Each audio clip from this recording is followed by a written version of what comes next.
You too.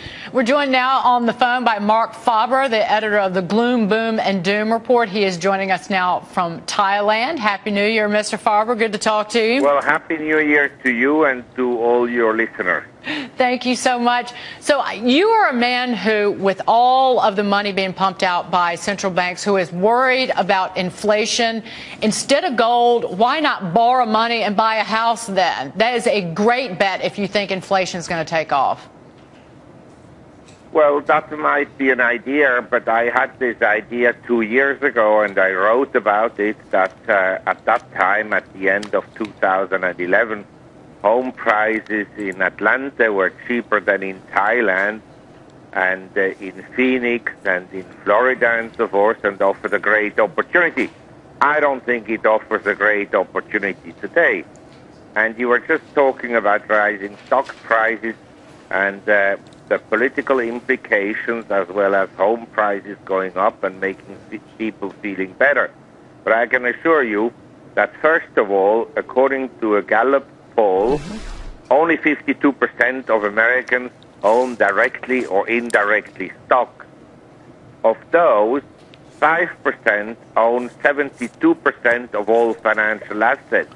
So rising stock prices affect the majority not.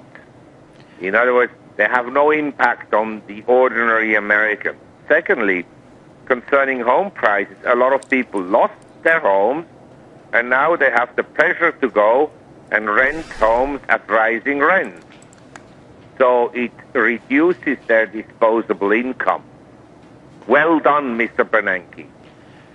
So you blame Ben Bernanke for that. Well, but Mark, if people, well, let me step back. Well, why are people then, according to this poll, why are they feeling better this year than they were a year ago in America?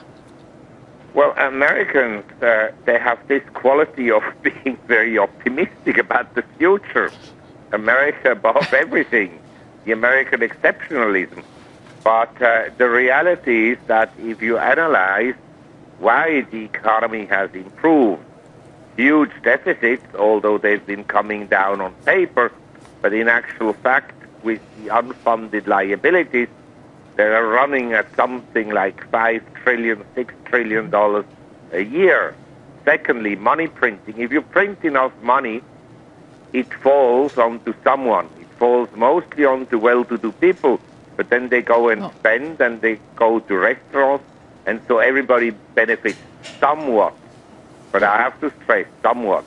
Well, speaking of falling really quickly, Mark, if you bought gold at the beginning of the year, you've lost more than a quarter of your investment. So what do you tell those people? Hang on, you'll make it back in the new year? I'm not sure they make it all back.